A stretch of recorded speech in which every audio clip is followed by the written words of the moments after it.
नमस्कार। अगर आप भी इन गर्मियों की छुट्टी में आदि कैलाश और ओम पर्वत जाने का टूर बना रहे हैं तो वहाँ पर जाने से पहले कुछ मैं बातें बता रहा हूँ, वो ज़रूर ध्यान रखिएगा।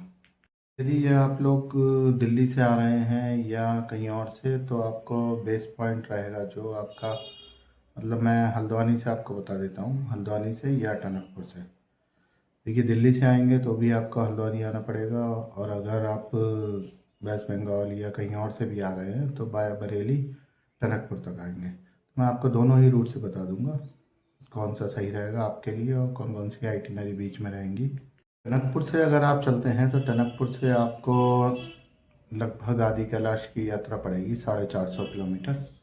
और सबसे पहला जो पॉइंट रहेगा आपका वो रहेगा पिथौरागढ़, जो कि टनकपुर से लगभग 200 किलोमीटर है। और उसके बाद में आपको अगला जो पॉइंट रहेगा वो आपका रहेगा धारचूला। धारचूला पिथौरागढ़ से 90 किलोमीटर्स, और 90 किलोमीटर्स पर ही कोशिश करिए कि वहाँ पर अर्ली मॉर्निंग पहुँच जाए, क्योंकि वहाँ पर आपको पहले अपना जो परमिट होता है वो बनवाना पड़ेगा। और अगर आप लोगों ने किसी एजेंट के थ्रू परमिट बनवाया है तो आप डायरेक्ट पिथौरागढ़ से सीधे गुंजी, जो कि बेस पॉइंट पड़ता है, वहाँ तक आप पहुँच सकते हैं। जो लोग एजेंट के थ्रू बनवा रहे हैं उनके लिए तो कोई दिक्कत नहीं है, लेकिन अगर आप खुद बनवाना चाह रहे हैं तो आप जब अर्ली मॉर्निंग वहाँ पहुँचेंगे, लगभग 9 बजे के आसपास हॉस्पिटल खुल जाता है। धारचूला कोई ज़्यादा बड़ा जगह नहीं है, आप वहाँ पर पहुँचेंगे और जो डिस्ट्रिक्ट हॉस्पिटल है सीधे वहाँ जाएं, एक पर्चा बनवाइए, और एक नॉमिनल फ़ीस होती है, लगभग मुझे लग रहा है 250 या 300 रुपये की थी। उसके बाद में आपका डॉक्टर्स का पैनल दो बैठे होते हैं, वो लोग आपका ऑक्सीजन लेवल और बीपी चेक करेंगे, और अगर वो नॉर्मल है तो अब आपको मेडिकल सर्टिफिकेट इशू कर दिया जाएगा।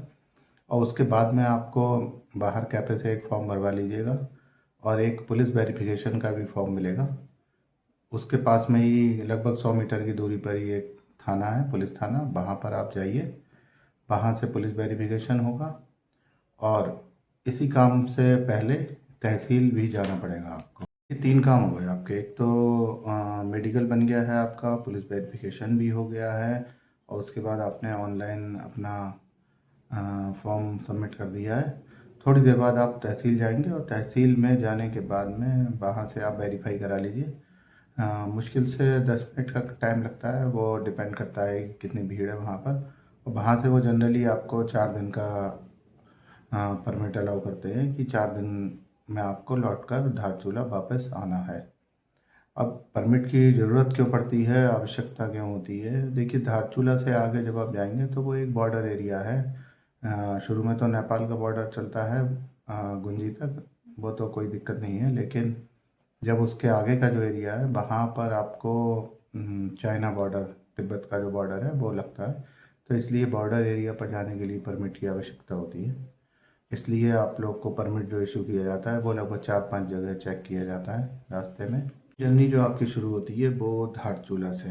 धारचूला तक तो आप आराम से पहुंच जाएंगे, और धारचूला कोशिश करिए, अगर 12 बजे तक आपका परमिट बन जाता है तो आप 12 बजे ही वहां से निकल सकते हैं। अगर ज़्यादा लेट होता है तो आप वहां से, मैं कहूँगा कि मत निकलिए, क्योंकि जो दिखाता तो यही है गूगल मैप पर कि 80 किलोमीटर है धारचूला से गुंजी, क्योंकि गुंजी बेस पॉइंट है इसलिए पहले गुंजी तक का ही बताते हैं। तो वो 80 किलोमीटर्स है, लेकिन उस 80 किलोमीटर में जाने के लिए आपको लगभग 5 5 घंटे तो लगते ही लगते हैं, क्योंकि मैं 2 बार जा चुका हूँ और दोनों बार हम लोगों ने यही देखा कि 5 घंटे लगते हैं। अब ये बाइक पे, अगर आप बाइक से जा रहे हैं तो थोड़ा जल्दी पहुँच सकते हैं, और अगर 4 व्हीलर से जा रहे हैं तो फिर तो आपको लगने ही लगने हैं, 4 से 5 घंटे तो आप मिनिमम मान सकते हैं। अब रोड की बात करते हैं, रोड कंडीशंस कैसी हैं धारचूला से आगे। शुरू में तो सही मिलेगा, वहाँ तक कोई दिक्कत नहीं है। धारचूला से आगे आप लोगों को मिलेगा, देखिए, थोड़ा 18 किलोमीटर धारचूला से जाएंगे तो एक तवा घाट नाम की जगह आती है। जब तवा घाट पर आप पहुंचेंगे तो वहाँ पर आपको 2 रोड दिखाई देंगे। एक तो ब्रिज, लोहे का ब्रिज बना हुआ है, वहाँ से आप निकलेंगे तो आदि कैलाश के लिए, और अगर लेफ़्ट साइड में आप लोग जाते हैं तो आपको दारमा वैली के लिए वो रोड जाता है। दारमा वैली जाने के लिए तो कोई परमिट की आवश्यकता नहीं है। अगर आप दारमा वैली पंचाचूली पर्वत देख ट्रैक करना चाहते हैं तो आप वहाँ से जा सकते हैं, लेकिन अगर आप आदि कैलाश और ओम पर्वत की यात्रा पर जा रहे हैं तो आपको यही राइट हैंड साइड वाला जो ब्रिज है उसको क्रॉस करके आप सीधी रोड से जाएंगे और बराबर में आपको काली नदी, जिसे हम लोग शारदा रिवर भी कहते हैं, वो चलती हुई दिखाई देगी। और ये जो रोड है ये क्योंकि बॉर्डर का रोड है और पहाड़ का एरिया है, तो ये बनी हुई तो है, ऑल वेदर रोड कहलाती है, लेकिन कहीं कहीं चूँकि लैंडस्लाइड एरिया है, बहुत रिस्की एरिया है, off roading, proper off roading रहती है। और वहाँ पर आप निकलेंगे तो कहीं टूटी हुई भी है, वेदर कंडीशन, क्योंकि बारिश होती है तो ज़रूर ही लैंडस्लाइड होती है। अब ये आपकी किस्मत पे है कि उस समय बारिश हो रही है या नहीं हो रही है। वैसे मई जून में तो बहुत बढ़िया रहता है मौसम, प्लीजेंट वेदर है। और जब आप 30 किलोमीटर के लगभग पहुँचेंगे धारचूला से, तब आपको एक बुद्धि गांव मिलेगा। बुद्धि गांव पर आप नाश्ता वगैरह कर सकते हैं और रुकने की भी फैसिलिटी है वहाँ पर। लगभग आपको 1.5 घंटा लग चुका होगा अब तक तो। उसके बाद में जब आप थोड़ा सा और आगे बढ़ेंगे तब आप पहुँचेंगे छिया लेक। छिया लेक धारचूला से मुझे लगता है लगभग 55 या 60 किलोमीटर है। और छिया लेक पर जो बैंड आते हैं वो 29 बैंड हैं, और वो आप ये मानिए कि आप नीचे नदी के पास से और डायरेक्ट आप उन 29 बैंड से आप सीधे ऊपर पहुंच जाएंगे पहाड़ की चोटी पर, और वहाँ से नेपाल के और पहाड़ दिखाई देने लगते हैं, और वहाँ से ही आपको बर्फ़ की चोटियाँ जो हैं वो दिखाई देंगी। उसके बाद जब आप क्रॉस करेंगे उसको, छिया लेक को, तब आप नीचे एक बुग्याल पर आ जाएंगे, छिया लेक बुग्याल है वो। और वहाँ से ही आपको एक आईटीबीपी की चौकी मिलेगी जहाँ आपका परमिट चेक होगा। उसके बाद में वहाँ से आप 25 किलोमीटर और आगे बढ़ेंगे तब आप गुंजी गांव पहुँचेंगे। अब रुकने की आपकी क्या व्यवस्था रहेगी, तो वो गुंजी गांव से पहले एक नपलचू एक जगह है, और गरबयांग भी एक जगह है। गरबयांग तो खैर 25 किलोमीटर पहले है उससे, गुंजी से। गरबयांग में भी आप स्टे कर सकते हैं अगर रात ज़्यादा हो चुकी है आपको पहुँचते पहुँचते। और फिर वहाँ से जब आप नपलचू में भी स्टे ऑप्शन बहुत हैं, और लगभग 1500 रुपये पर हेड के हिसाब से वो लोग पर डे का लेते हैं, और स्टे की सुविधा रहती है। और वो एक शेयरिंग रूम रहते हैं उन लोग के, जैसे 3 बेड हैं, 4 बेड हैं, तो वो 1500 रुपये पर हेड, जिसमें एक टाइम का खाना और नाश्ता रहता है। और अगर आप आगे स्टे करना चाहते हैं तब आप गुंजी में स्टे कर सकते हैं, 2 किलोमीटर आगे गुंजी गाँव। और अगर वहाँ भी नहीं स्टे करना है तो आप नाभि गाँव में भी स्टे कर सकते हैं।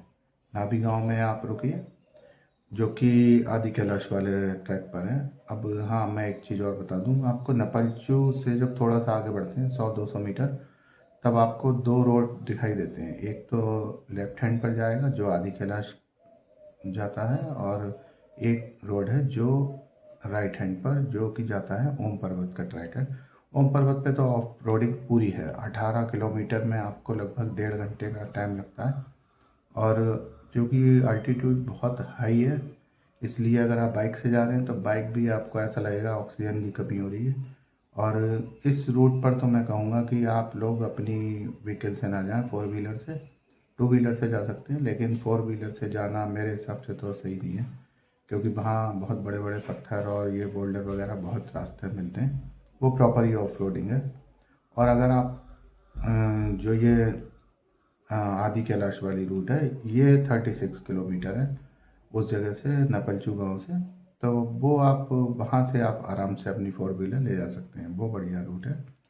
लेकिन अल्टीट्यूड चूँकि हाई है तो जगह थोड़ा स्टीप चढ़ाई है, उसका ध्यान रखिएगा। तो अगर आप एक्सपीरियंस ड्राइवर अगर हैं तभी वहाँ पर लेके जाइए, वरना तो धारचूला में अपनी गाड़ी रखिए। और 2 व्हीलर से हैं, बाइक से तो शौक से बढ़िया मज़े से आप जा सकते हैं। और